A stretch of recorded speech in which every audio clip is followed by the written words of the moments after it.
The people who will always struggle after hardship are the people who maybe don't face that mirror.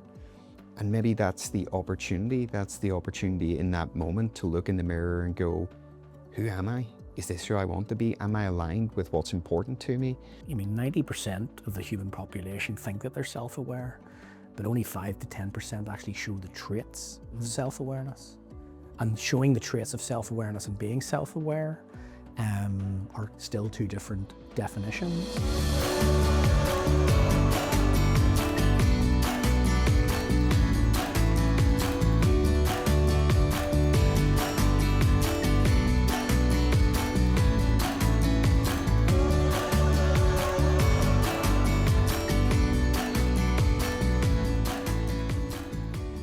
Good morning, good afternoon, good evening, or good night, depending where in the world you're joining us from.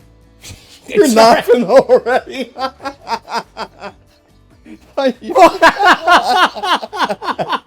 What? I've heard that before. Who said that? It was on TV. We're just going to roll with that. We're going to keep that in. You're laughing already. Right. Sorry. I didn't expect Right, that. I'll just go with welcome to the Vibrant Workplace podcast. I'm your host, Craig Thompson. This is the show where we explore how to build a better working world for both employers and employees.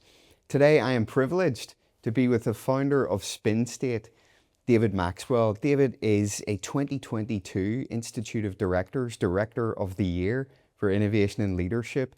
So he knows a thing or two about leadership itself and both leadership development for other people, but also the inner journey of leadership as well, which is the title of his book, The Inner Path of Leadership, which is what we're going to unpack on the show today. So David, welcome to the show. Thanks, Craig. I'm sorry for putting you off there. It's just threw me right from the start. There'll be a theme. So listen, we can talk about leadership development and theory all day long, but a lot of this stuff comes from our own experiences, our own journey, our own path. And you have had a heck of a journey. So why don't you start by sharing a little bit with us about your origin story and what brought you to the point ultimately where you were able to write and publish this book and start SpinState and do all the great work that you're doing now? Okay, so my career kicked off in 1999. There was a telecoms company in Belfast called Clarity Telecom. Okay. And I went into that business pretty much when they first opened their doors. I was maybe 19 at the time and was there for about 4 or 5 years. Started out as a credit controller and then kind of there was a few mentors in there that helped me really start to understand kind of finance and accounts. So I kind of got to a point in my career where I could, I guess, take a set of accounts to trial balance. And because it was a small business, kind of seeing how the decisions were made, what went right, what went wrong, and that got my flavor or my appetite for business. So when I was 24 then, I opened a timber frame manufacturing company with my brother-in-law, and we then moved away from telecoms, cancelled my endowment policy, put it into this timber frame business, and started manufacturing bespoke one-off houses across the UK and Ireland. And in that journey, so that was around 2007 to 2014. Okay. And we specialised in one-off bespoke houses. We had created a patent that designed out central heating systems from domestic dwellings. So not only was there a tangible element to it, there was a technical and innovative element to it as well. I spent about a year and a half on the tools on site. Everything was hammer and nails. There was no like nail guns or anything. And I learned a lot about trades and how much of a craft and a gift it actually is to be able to do that particular type of work. Yeah. And also started to learn about myself. I mean, you're a byproduct of the people that you spend your time with, and I wasn't the person back then that I was today. We built a team. On reflection, I probably wasn't the best leader. I probably seen people as a resource rather than a human being. Okay. But at that time, I didn't know what I didn't know. So I ended up having a mentor for about 5 years. He was the ex-chief executive of Tarmac PLC. An incredible journey, very down-to-earth gentleman. And it allowed me to really start leveling myself up and seeing the world through a different lens, still with that mindset of what can I get out of this for me. Mm-hmm. And I came out of that business in October 2014. We started working with larger developers around the outskirts of London.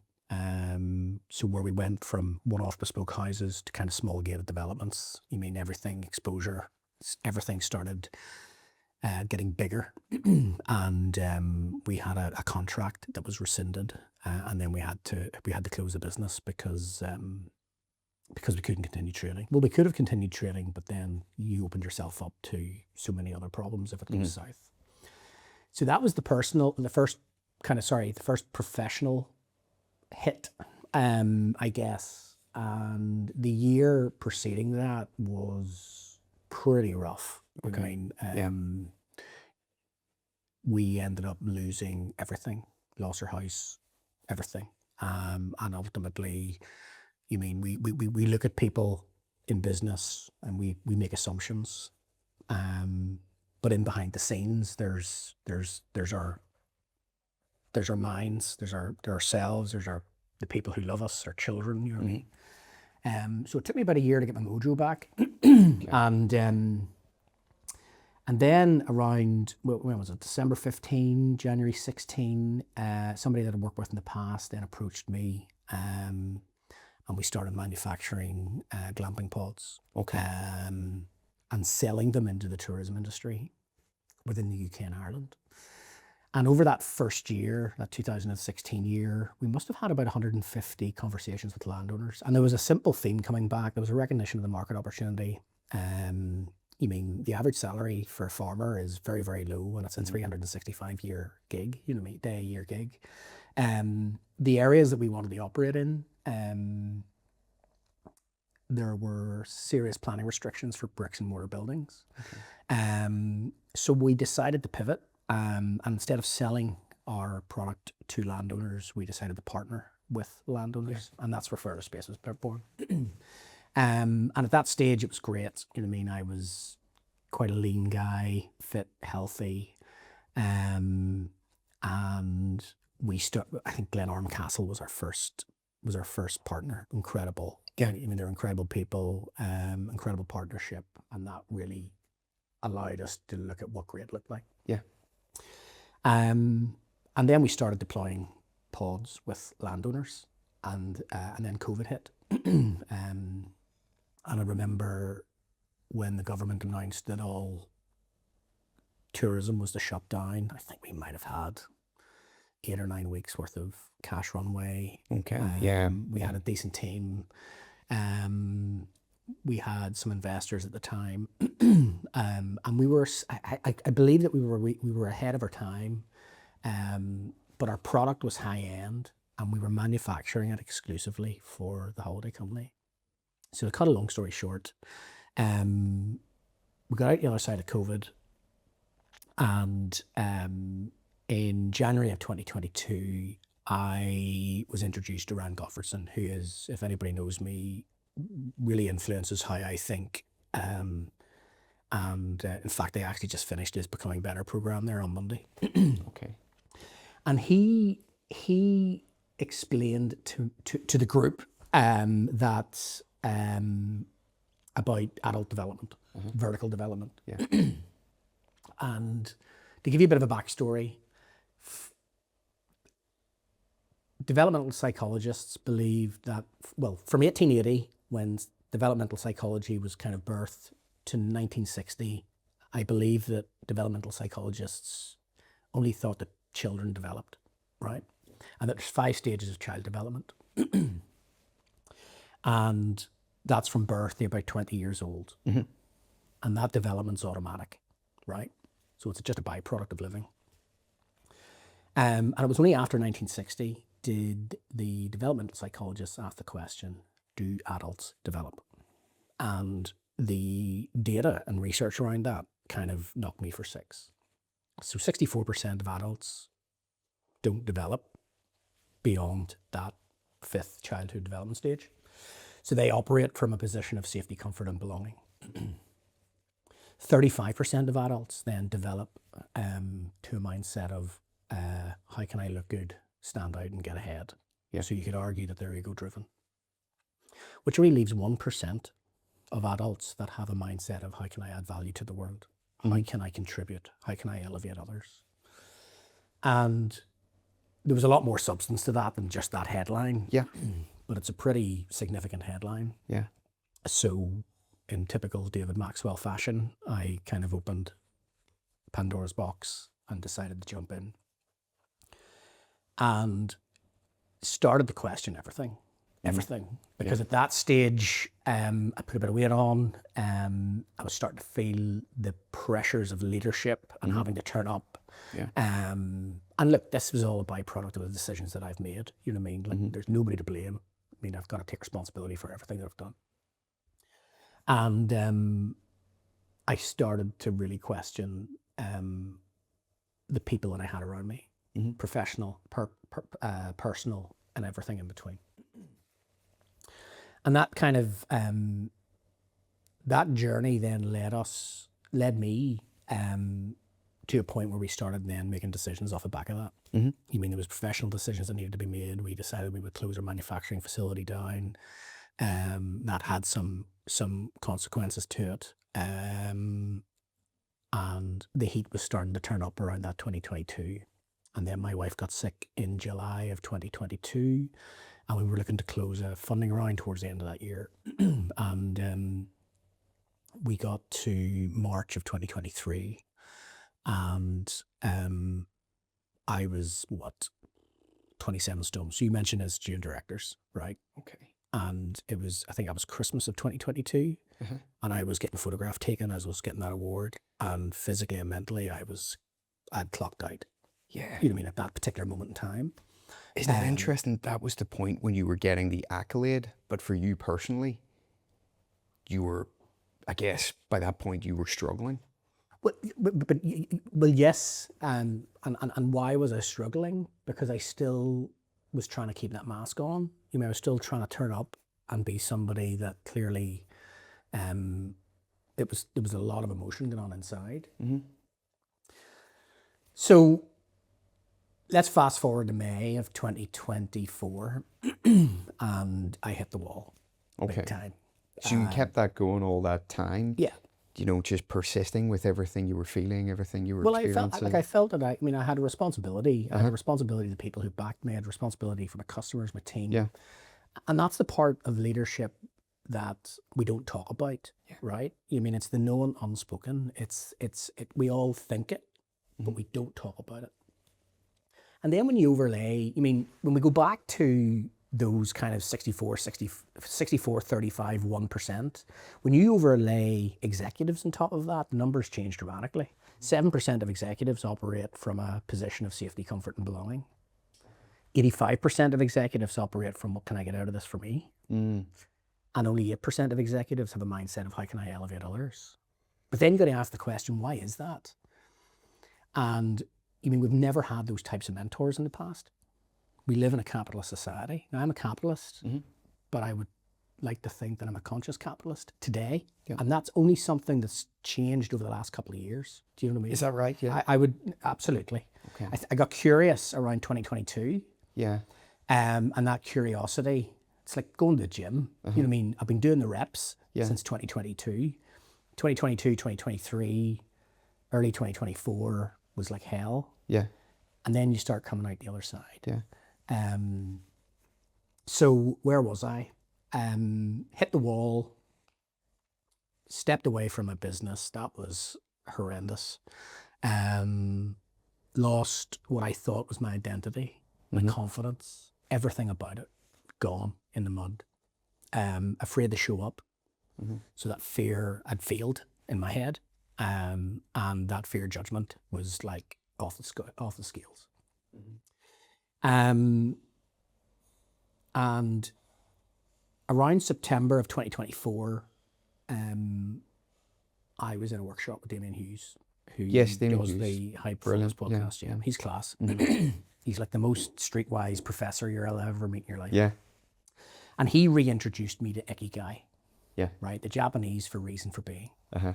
And it asks you 4 questions, kind of, what do you love? What are you good at?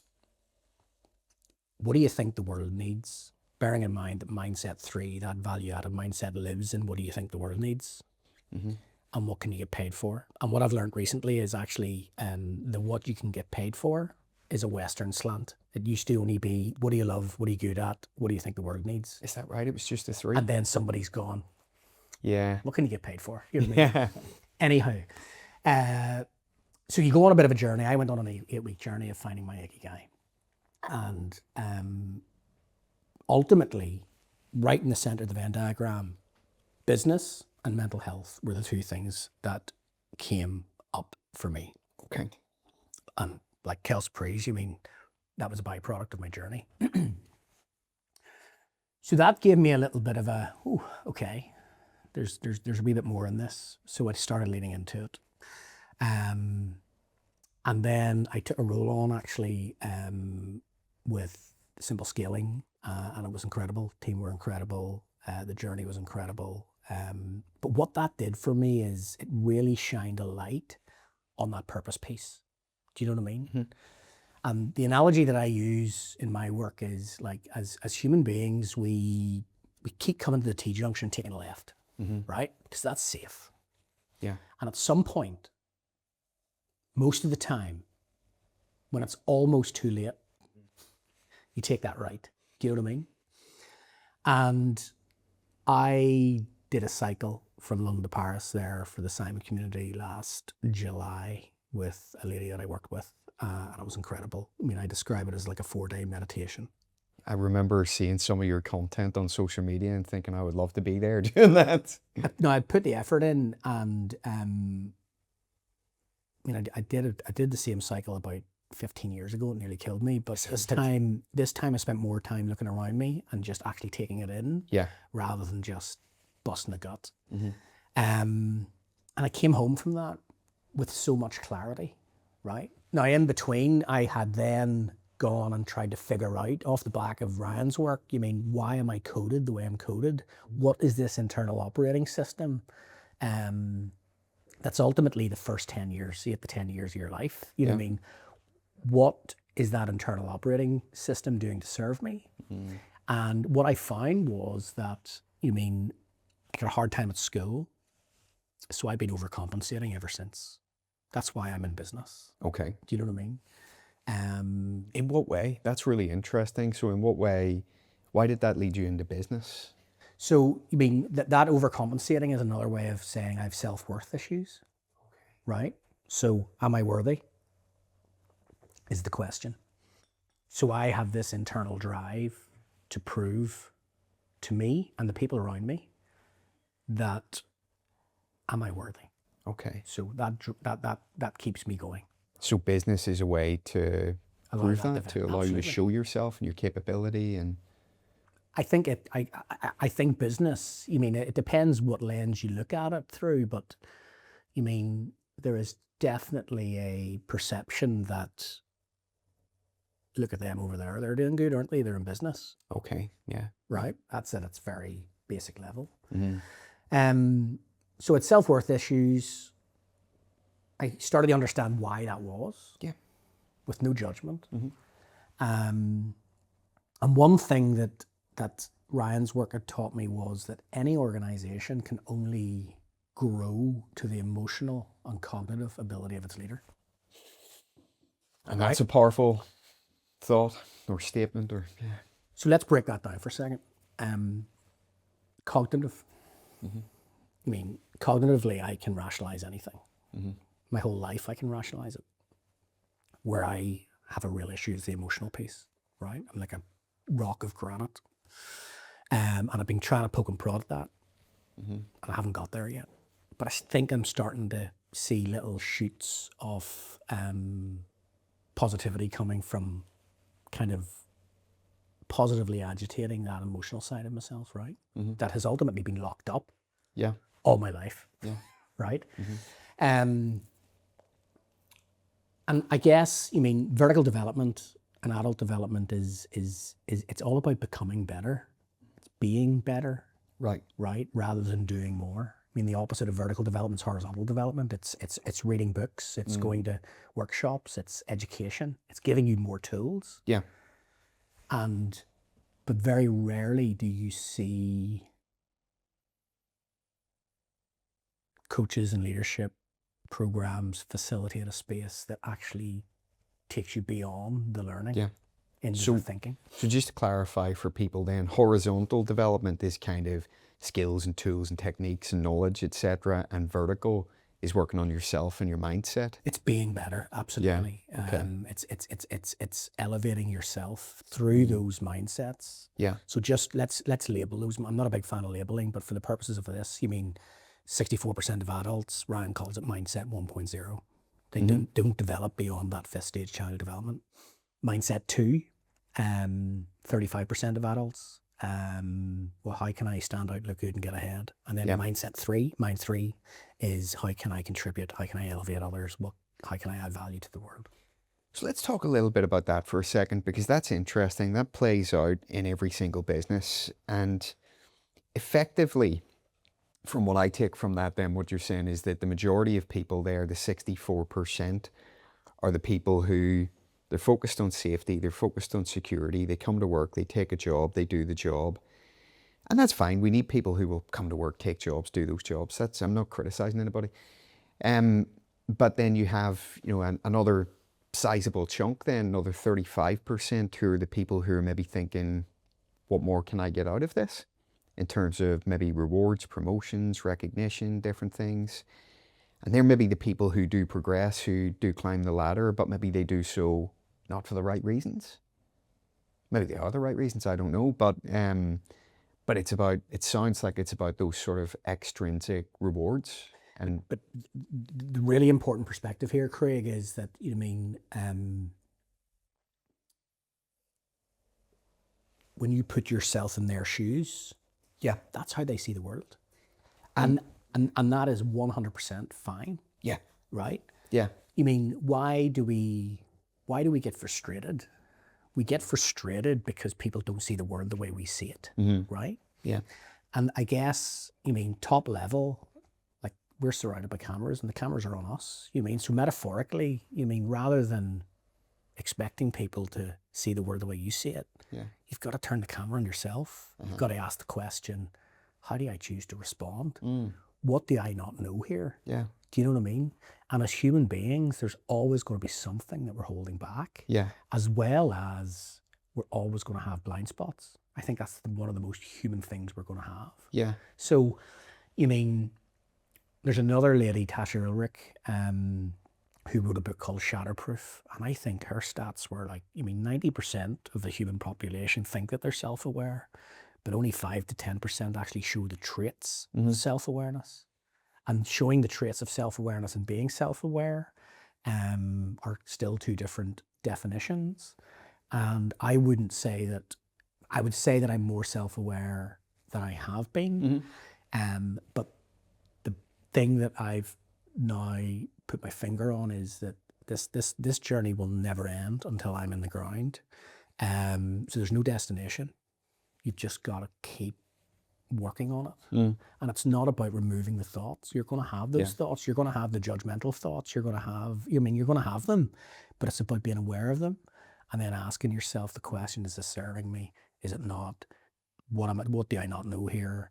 What's this person not telling me? And when you bring that into a leadership environment and you actually start caring about the people, knowing that they see the world completely different than you, completely changes the dynamic, in my opinion. Now, you will still always get people who will take advantage of that. Yeah. And you'll have to deal with that in the appropriate way. Yeah. But this is not necessarily about them. This is about me. I think it's interesting, the expression that you used there, I will be on this journey until I'm in the ground, because that's almost a bit of an acid test. That sort of says to me, that's how you know you're being true to yourself and you're following your calling, because you're doing something not because you have to, but because this is you. and you want to do it, and you're inspired by it, and it's your purpose. And, back to that idea of mindset 3.0, 2.0, 1.0, or is it the other way around with Gottfredson? If you're saying that 99% of people are either going to work and doing what they do because they have to, safety, security, or because they're thinking about maybe those extrinsic rewards and incentives and the opportunity to progress and earn more money, etc., that obviously only leaves 1% of people then. Is that mindset 1 or is that mindset 3? That's mindset 3. That's mindset 3. Yes. Right, so that's mindset 3. So that's only 1% of people then. So 1 out of every 100 people in your workplace that are, I guess, even aware, maybe even attuned to, switched on to what their calling is and following their life's purpose. Absolutely. And this is so important because, again, there's pros and cons to all this kind of stuff. Mm-hmm. There's pros and cons to being self-aware. Jeepers creepers, I can't turn this mind off. There's times where I overthink till the cows come home, and there's times where it really, really helps me, and everything in between. But again, it comes back to that, all of these people, and I'm still aware that we're labeling. This is not about labeling ultimately, but all of these people are a byproduct of their own life path. Yeah. Right? And maybe not even just their path, but the society and the structure and the system that we exist within. All of the ingredients that went into that cake. And you've got to respect that. I think when you look at the macro world environment, it's definitely, what can I get out of this for me? Absolutely. So part of my ikigai, what does the world need? I think the world needs respect for other people. Oh, yeah. Irregardless of kind of who they are, where they're from, what they do, you know what I mean? And that's why it's called vertical development. You can't jump, you know what I mean? You've got to go through the different elevations, but you don't stay there. There's days where I wake up, Craig, and I just want to stay in bed. And that's my safety, comfort, and belonging mindset kicking in, right? Yeah. There's days where you want to do a Chuck Norris, and then there's days where you're fully leaning into your purpose. And my purpose is, I believe I exist to help others serve without losing what matters, right? And then taking that a step further, because I'm operating in the leadership field, is I help leaders serve without losing what matters. Yeah. Do you know what I mean?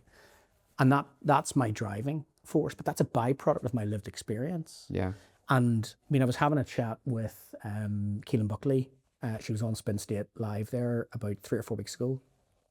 And one of the questions towards the end of the session was that, unfortunately, and it is unfortunate, that most of us only ask for help when it's almost too late. Do you know what I mean? Yeah. And I guess that's why SpinState's born. I want to catch those founders with small teams, increase the quality of their decisions through purpose, vision, you know what I mean? And then we can get to the operational stuff later on. Yeah. But getting really clear on what they're doing, why they're doing what they're doing, what they stand for, more importantly, what they don't stand for, that becomes their anchor. And then taking them out 3 years so they actually create a painted picture of how they want their business to feel. Yeah. And we spend almost 16, 17 weeks on that process. And as Damien Hughes says, confidence is built on evidence. So anytime you're struggling in the future, you can go back to the evidence that you've created, knowing that you're on the right track, even though you can't see the destination. Yeah. Because there is no destination. Yeah. It's just a journey. So, and what I'm learning now is that by caring less about those commitments that you hold to yourself, you've got to almost not care as much for the outcome and just lean into the journey, providing you've done the work to get really clear on where you're going. So there's so much that I want to come to from what you've said. Where to even start with it? Well, probably the great place to start with it actually is just before we started recording this episode, David said to me, what do you think of the book? Obviously, it was only released a couple of weeks ago. 3 or 4 weeks ago. 3 or 4 weeks ago. And I just happened to flick open the book And it hits me with this page. And the first two lines are, "The dark is where the work gets done." And thinking about everything that we have discussed so far in the recording today, the dark is where the work gets done. One of the things that I kind of wonder sometimes is, do you really know yourself until you reach those points in your life? You know, it's obviously very difficult. It's very hard at the time. You talked about how in the past you lost your home, you lost everything. But that's, I guess, when the mirror really gets held up and you ask yourself who you are and who you want to be, or you can do, you have that option, you may not. But I feel like the people who will always struggle after hardship are the people who maybe don't face that mirror. And maybe that's the opportunity in that moment to look in the mirror and go, who am I? Is this who I want to be? Am I aligned with what's important to me, with my values, etc.? And you know, there's an expression that goes around, are your values even your values if they've never really been tested? So do you even know if those are your values until they've been tested? So those are those moments where you really come to terms with yourself and who you are. And I think it sounds like from the journey that you've been on, it's been difficult. It's really put you through the mill at times, but it sounds like you understand yourself better because of this. And when we think about the title of the book, The Inner Path of Leadership, I know that maybe I'm presupposing, but from the conversations that we have, it sounds to me like one of the things that you strongly believe is we go into organizations, we do leadership development, we develop people on leadership styles and tools and techniques to do things. But those people actually, before they think about leading other people, they need to understand themselves better and to lead themselves first and foremost in their own lives. And if they're able to do that, they'll be in a better position to more effectively lead others. Is that where this comes from? So there's two parts to that. I mean, remember that what other people say and do to you is not because of you, right? It's because of something they're missing inside themselves. Mm-hmm. And I mean, I'm sitting here because I'm sharing a story to fulfill something that I'm still missing inside subconsciously, right? Mm-hmm. I never set out to write a book. Okay. Because that's one of the questions I wanted to ask you is, where did the book come from?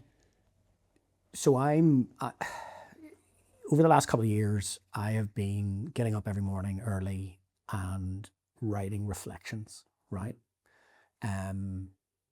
So kind of on this journey of listening and reading and talking to people, there have been things that I've like, flip, that's quite profound. And I've written down.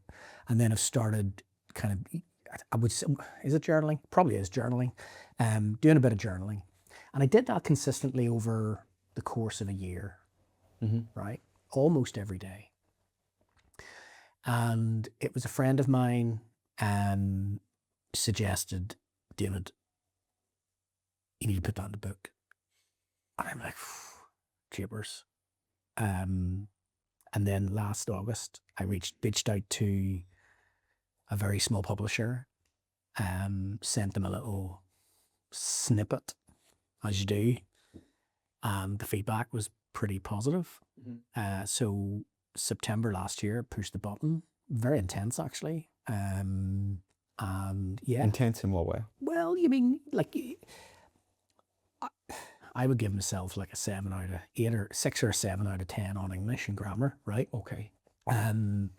So the first thing you got to do is get somebody to proofread it to make sure that it's readable. Mm-hmm. I'll tell you a funny story about that very shortly. Then you got to get it edited, and then you got to get it formatted. And the turnaround times are pretty quick. So you think about it, you're having to read the book over and over and over and over and over again to make sure that you're approving everything on the journey. Okay. So the book was supposed to be out on the 20th of February, and they send you a proof copy. And it was one Friday evening. My wife Paula, I says, Paula, the proof copies come. Take a read at that.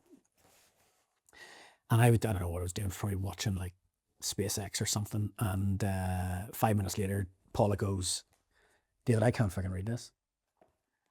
And I went, what? She goes, I can't read this. And I was like, what's going on? And she says, the way the original book was written, the first line was in bold, Okay. and then everything else was not bold. Right. And basically the feedback was that we needed to take the bold to the end of the first sentence. Okay.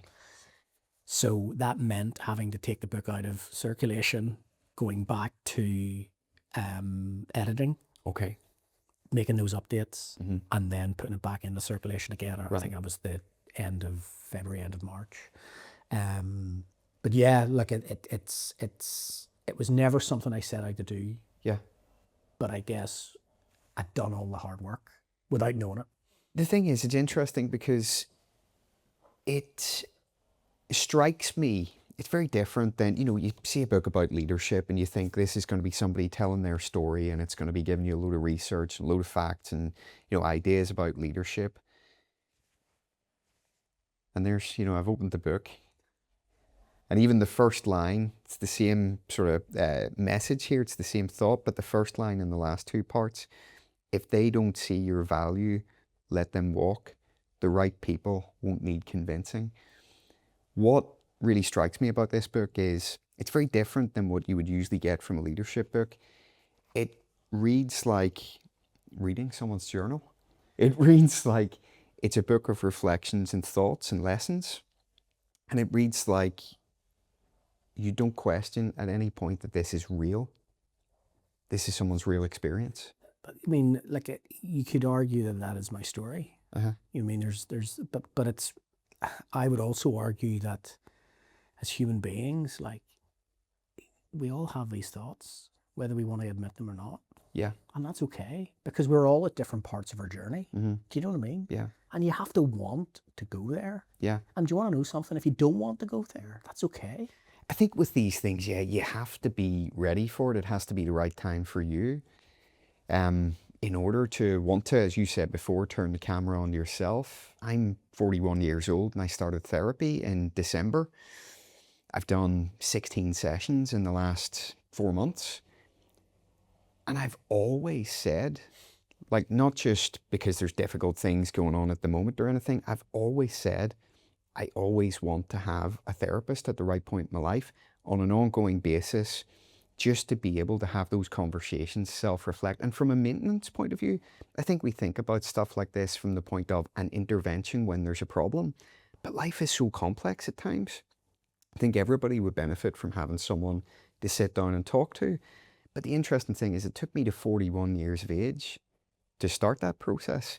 And I guess that was just the time that was the right time for me. So I think with these things, can't be imposed on people. People need to decide when it's right for them. But coming back to the statistics that you shared previously, 64% of people just take the job, do the job, come to work, exist within that model that we have for working and living.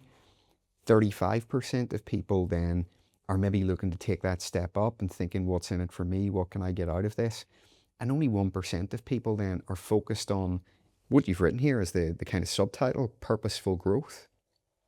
So I would almost say, can we change that? But I think that your own story that you've told us today about your own journey is proof that we can, because you said even until a few years ago, you didn't necessarily think any bigger than just going to work, what's in it for me, do the job, etc. And then you had that you had your experiences, you had that epiphany, and you realized that there was more to life and more to work and more to contribution. And by making that contribution, the world and the world of work could give more back to you as well. So if we can change it, how would we go about doing that? I mean, there's no answer to that question, really. You know what I mean? Anybody who's listening to this in their own mind will know where they are, and they'll know what those underlying psychological tensions are. So does it require the person themselves then to put themselves forward to want to go on this journey? I'm thinking about an organization, for example, and let's say you've got, 100 people, 1,000 people, 10,000 people. Let's say you're, whether it's the owner or the CEO of an organization, and you're thinking, do you know, this is exactly right. if all of the leaders in our organization went on a journey of self-discovery, self-development, identify what was true to them. But that's what I'm wondering is, that's a really important point. yeah, Because that's a byproduct of somebody projecting their value system onto everyone else. That's right? what I'm wondering. So I'm getting into a very large organization in about 6 weeks' time. Okay. To their senior leadership team. Mm-hmm. And they employ thousands and thousands of people. And I was very clear, I'm not there to convince anybody, Mm-hmm. right? If I can support the expansion of somebody's curiosity, mm-hmm. and they take that back to their team, yeah, and that has a ripple effect back into their team members' social and family circles, mm-hmm. I believe that's job done. Yeah. Right? This is not about convincing people. People have to want to step into this journey, pending where they are in their own journey. So, you mean, like, when everything's going well, Craig, you mean we're all high-fiving and everything's going well, but you never really learn anything when things are going well. You mean, what vertical development ultimately is what do you default to when you're under pressure, right? And business is a pressurized environment. So my role, I don't give advice, genuinely don't give advice. I think we've known each other now a few years. I mean, but I create a space to hold that mirror up. Yeah. And go on a journey and poke and prod and positively agitate and create some perspective. But ultimately the person has to want to go and do that. Yeah. And I mean, how arrogant am I if they don't do that? So let's think of it this way. If that organization already exists, you're going into and it's got, thousands and thousands of employees and it's already put people into these positions of leadership, right? That's a bigger challenge because you've probably already got the majority of those people who are in those roles, not necessarily for the reasons that you would want to be in them. Well, and this is like, you got to remember that when we bring the leadership layer on top, 85% of the leadership team will be operating from a place for how can I look good, stand out and get ahead, right? And what, I guess as a facilitator, I've got to accept that for what it is. Yeah. And what I've also learned is, like, if I was to give you advice, your subconscious is going to put a wall up around you and you're going to resist it. But if I can take you on a journey, but you're coming on that journey with me, and you draw the conclusions yourself, you're more inclined to accept it and move towards it, right? Like, I've been involved in lots of leadership programs, and you get the people who really lean in. Yeah, you absolutely do. And eat it up. Yeah. You get the people who are very passive about it, and then you get a broad range of people in between, right? But that's just human being. That's human behavior. Yeah. And I guess all I can do is choose how I respond. So as long as I turn up, deliver what I've got to deliver, be there to be the support network, answer the questions, I've done my job. I've done what I've committed to do. Yeah. There will always be a little bit of added value. Because, I guess, what am I doing in this kind of vertical development series workshop is I'm doing a number of half-day workshops, which is the doing part. Yeah. But then they get 6 months of asynchronous coaching, which allows them to take the learnings back into their environment, get peer-to-peer support, and get access to all of the things that have inspired me, right? Providing they want to. But I can't strong arm them into it. What this is making me think is the development piece is very, very important with the people who are ready for it. And it makes me think of a Simon Sinek quote that I heard one time: your job is not to go and work with everybody. Your job is to find the people who believe what you believe and go and work with them. So the development piece, you're almost, putting a magnet out there for people who are ready for it to go, yeah, I want to go on that journey. But it also then makes me think you can't change who is already in all these leadership roles in companies. And maybe you've got a lot of people who are in those roles for the wrong reasons. And it affects the way they do the job as well, because maybe they're incentivized by the wrong things. But it makes me think that the identification of leadership talent is where the real opportunity is then, because in terms of how you measure this stuff, how you identify whether you're in mindset 1, mindset 2, mindset 3, if that was part of the talent identification piece for identifying the leaders for an organization, maybe the quality of leadership would go through the roof. And that's like that's SpinState's proposition 101. Yeah. Like I launched my vision there 3 or 4 weeks ago, and I want to put 120 founders through my operating system, my people first operating system. Yeah, right. That's phase 1. Yeah. Phase 2 then is this disengaged workforce. What is it, 80-90%? And what I would argue is that, I mean, there's a percentage of that disengaged workforce that are seeking meaning and purpose. I see it all the time. You know, absolutely, yeah. I see the workforce through Instagram, and I see the leadership through LinkedIn, right? And so I want to, the 120 people are going through the SpinState operating system, very high value exchange, appropriate price point. 320, 330, I call them curious candidates. From year 2, they will go through a very, very high value exchange, very low price point, because I want the barrier to entry to be almost zero, but I want it to be something. Yeah. Right? And that's all about getting them really clear on what they stand for and, more importantly, what they don't stand for. And coming back to that purpose, you know what I mean, elevating people from fear to self-belief, anchored in purpose, so they can serve without losing themselves. Whether that's serving your family, serving your team, serving your organization, you name it, right? So that's phase 2. So you've got founders that have went on this journey. Yeah. You've got candidates who have went on this journey. This is people who are working in those organizations. Correct. Yeah. Okay. Right? And then phase 3 is the bridge, where I just open up. This is all built in my platform. I just open a gate between these founders who have been on a journey, these candidates who know what they want and what they don't want.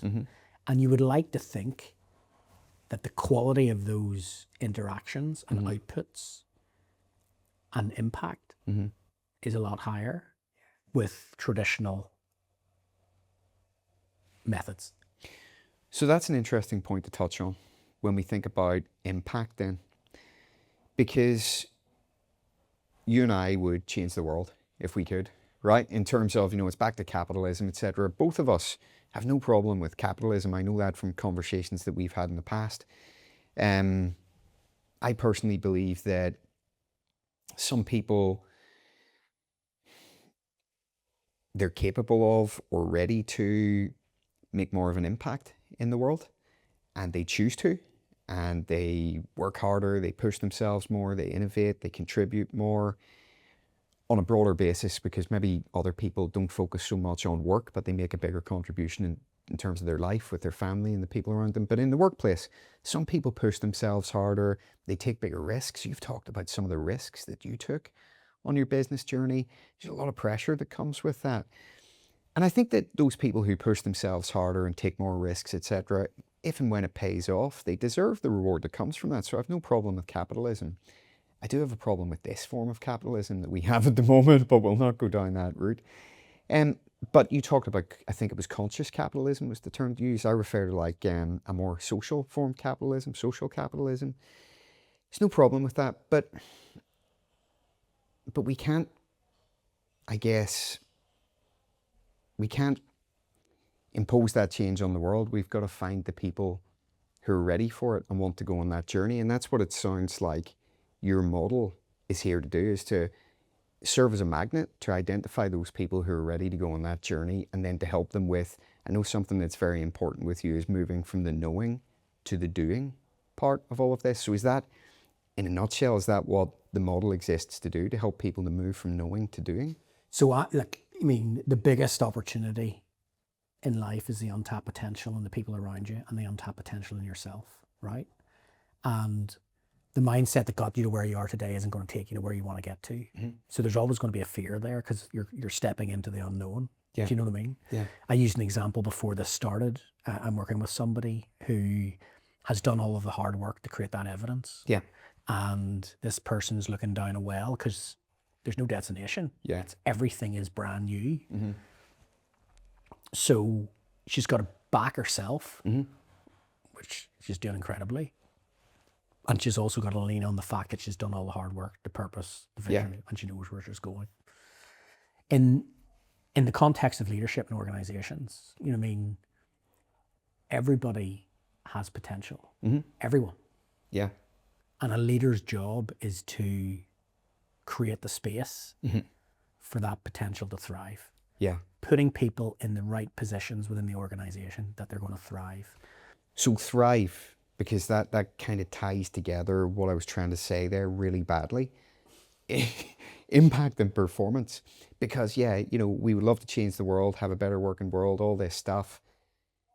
But ultimately, the people who determine whether we're going to invest in this stuff, whether we're going to go on this journey, are thinking about results. They're thinking about business performance. They're thinking about impact. They want to know that their organization is going to thrive. Okay. So what is the connection, and can we prove the connection between going on this inner path of discovery, self-development, self-leadership, first of all, and that leading to better performance? There are a lot of examples out there to that effect. Like we lost a guy who has been pioneering conscious capitalism for years, Bob Chapman. I think he died there 2 weeks ago. Okay, I didn't know that. He was the chairman of Barry Y. Miller. And to cut a long story short, like I think it was his daughter's wedding, and he is, as the chairman, he's the executor of people's sons and daughters. Mm-hmm. And those sons and daughters are loved by mum and dad, or whoever looks after them. You know what I mean? And then he wrote a book with Raj Sisodia called Conscious Capitalism. Okay, right. I'll look for that. And there's so many. I won't try and butcher the statistics, but there is a lot of evidence and there's a lot of tangible data behind put your people first and everything else will follow. But coming back to the vertical development piece, which is what mindset do you default to when you're under pressure? And in the world of business, I don't know about you, it's mostly pressure. Yeah. Until you get to a point in time where you start taking that right at the junction, start leaning into decisions that align to what gives you energy. Yeah. And caring slightly less about the outcome. Uh-huh. And there'll be times, and then we talked about peaks and valleys, you know what I mean? Sitting in the gap, knowing that when you're on a peak, when things are going great, know that there's maybe not good times ahead, but equally, when you're in that valley, Craig, know that your best days are always ahead of you. So turning that self-awareness up from a 2 to a 3 makes a real difference. And if you can stay there for 6 months to a year, then you can decide to turn it up from a 3 to a 4. Where I think as human beings, we want it fast. We want to go from 2 to 10. Yeah. And then it overwhelms us. And then we go back to 2 again. So this is about slow and steady. You mean long-term consistency trumps short-term intensity all day, every day. And I have not seen an example where that has not been proven. If that's been proven wrong, if that makes sense. Yeah. So what I've learned is that, purpose and vision become a magnet. They'll attract people into your life you've never met yet. They'll then attract people that are not interested, and that's okay. I put my vision out to 2,500 people on LinkedIn. It represented the best of LinkedIn and the worst of LinkedIn, right? And that's okay. And I'm having In what way? The best and worst? So people are going to lean in towards it when they read it. Yeah. Right? And I want to keep them. And then there's people who, you could almost say it's borderline online hate. And they just get... Oh, really? Yeah. Really? But even on LinkedIn? Even on LinkedIn. Wow. Absolutely. Absolutely. And... but that's it. That's an occupational hazard. Like once you put yourself out there, you're going to be the villain in somebody's eyes, whether you like it or not. people are going to make up their mind. Yeah. Again, we can only choose how we respond. Yeah. So this is all about a journey of understanding ourselves Uh-huh. and not worrying genuinely about what other people think. And Yeah. that is easier said than done. It's interesting, you know, because a perfect example of that is what led to our coffee, whether it was 2 or 3 weeks ago there. No, it wasn't you actually. It was another guy who reached out to me and set up a coffee with me off the back of a LinkedIn post that I put up where I told a very personal story. And he booked a meeting with me. We met up and he said to me, I wanted to talk with you about your values and to understand your values based on a story that you told on LinkedIn. But simultaneously at the same time, somebody else commented on that same LinkedIn post. I didn't even reply to them because, you know, you've got to choose where you want your focus to be. And the person literally wrote in the comments, what a fabulous work of fiction. Basically calling me out and saying that the story that I wrote about wasn't true. So one person saw it and thought, wow, I want to have a chat with this guy about it. Another person just called me a liar, basically. And that's on him. Yeah. It's not on you. Yeah. Because that's a projection of something he's missing inside himself. Mm-hmm. You know what I mean? And that's okay. Mm-hmm. Genuinely, that is okay. And once we start to get aware of that, Mm-hmm. I mean, like, you start giving yourself a bit of a break. Mm-hmm. Do you know what I mean? Yeah. And the more you can lean into the stuff that tops you up and attract people in your life that get your message, Mm-hmm. it's not easy, Mm-hmm. but it starts to become a lot more tolerable. Yeah. Like a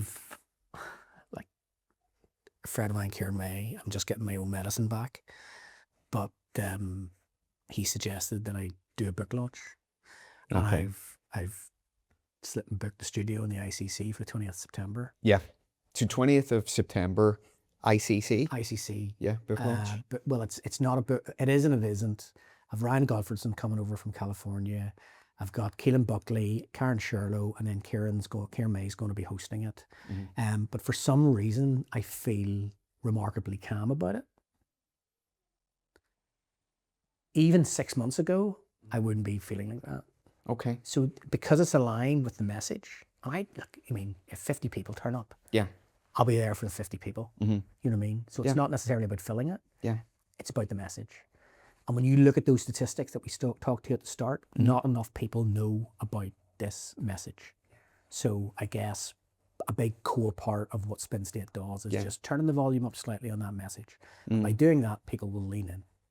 So if people are interested in all this, where can they get a ticket for that event? You can get a ticket on website at yourspinstate.com. I believe it's online. Yeah, it is online. It is online. Yeah, it is online. I had to think there. You put me on the spot. But yes, yourspinstate.com, or reach out to me on LinkedIn. I'm very active on LinkedIn. So we've talked a lot about the work, the inner path of leadership, and vertical development, etc. Where did your company name come from? SpinState. And this is the last thing I'm going to finish with because I know we need to wrap up here. But SpinState, where did the name come from? So when I'm not reflecting on how I turn up, my other kind of hobby is just science. Mm-hmm. I mean, I'm just fascinated by science, space, you name it. Like anybody who knows me, I'm glued to rocket launches every other week. You know what I mean? And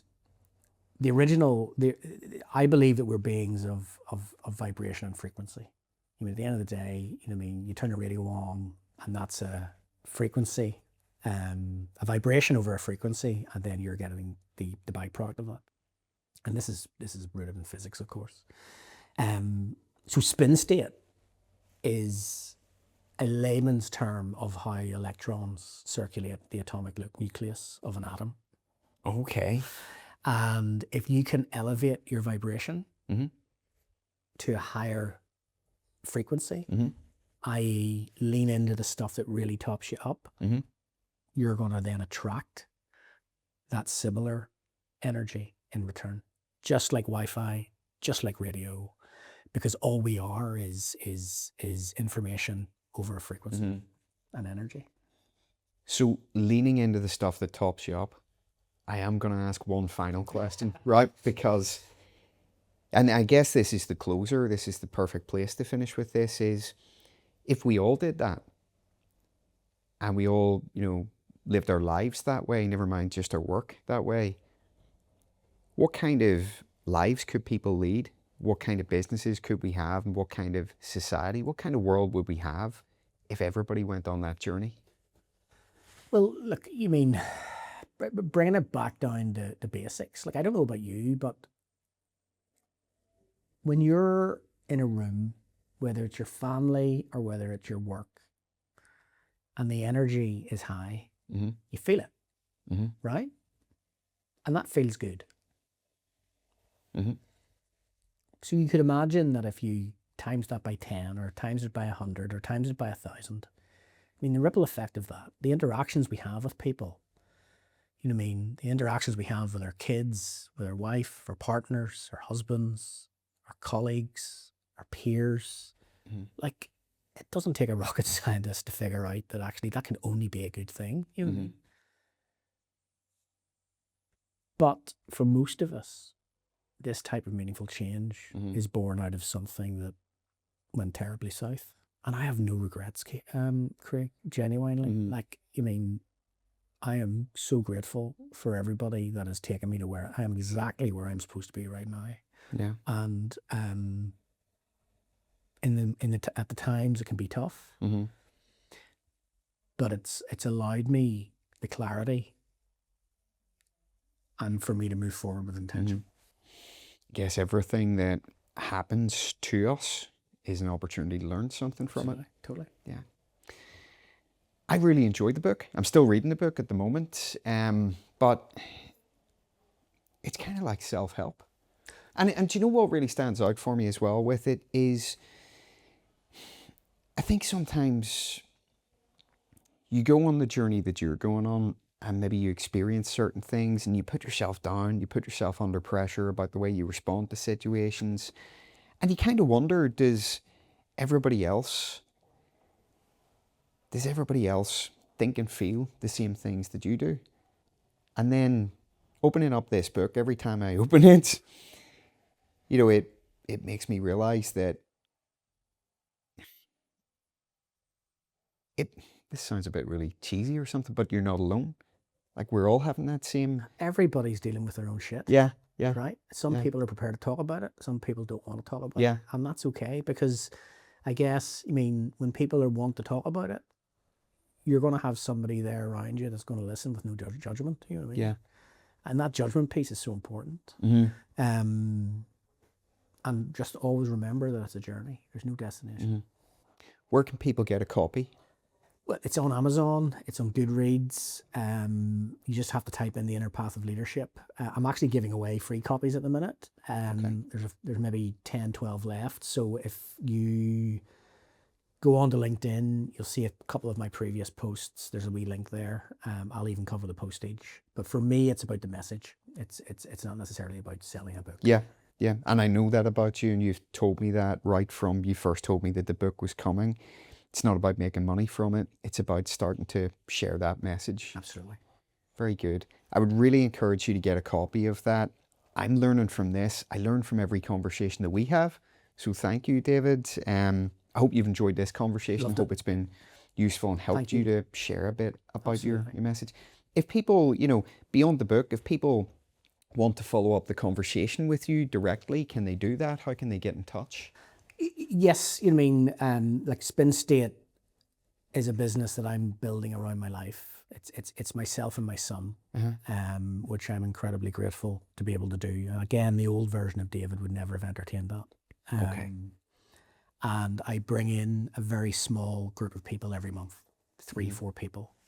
So every month there'll be an intake on that 6-month program, where we go through the purpose, the vision, and then I guess where my experience comes in, how you operationalize that, how you take the dream and operationalize that with an appropriate amount of accountability. But what I'm learning about it is that it's a community where, like, I'm sitting back and eating popcorn and just watching what's happening. You know what I mean? Not trying to force it, not caring about the outcome. Do you know what I mean? But being there when I have to be there. Like, post on a Wednesday, post on a Sunday. If there's a check-in, I'll remind people. If there's a workshop, I'll remind people. Yeah. But you mean doing the work is the cost of entry, isn't it really? Yeah. And I've just started that journey myself with David, so I will report back in a few months' time about my own experience of it. But, we just kicked off last week and I really enjoyed that. We've got the next workshop tomorrow, don't we? Yeah, so looking forward to it. I will keep you posted on my journey. David, thank you so much for coming on the show. I hope you have enjoyed it. Thank you to everybody who has tuned in. I hope that it's made you think a little bit differently about leadership. I would encourage you to get the book. I would encourage you to go to the book launch, because that's going to be a great community of people as much as anything, and having fabulous people in the room as well that you can network with and learn from too. You've world leaders on this subject. You mean you've Ryan, who, like, he is a world renowned authority on vertical development, and then you've got Karen and you've got Keelan, who bring that home. They're local, and they bring it down into dealing with people in Northern Ireland on a day-to-day basis. So that's the bridge. And then Kieran's kindly agreed to moderate it. Okay. So yeah, maybe get your tickets, come along, and we'll see you there. If you have enjoyed this episode, if you found it to be useful, we would love it if you would give it a share, a like and a share on social media, so that we can get this story out to as many people as possible. And together, hopefully, we can help to influence a movement towards a better working world.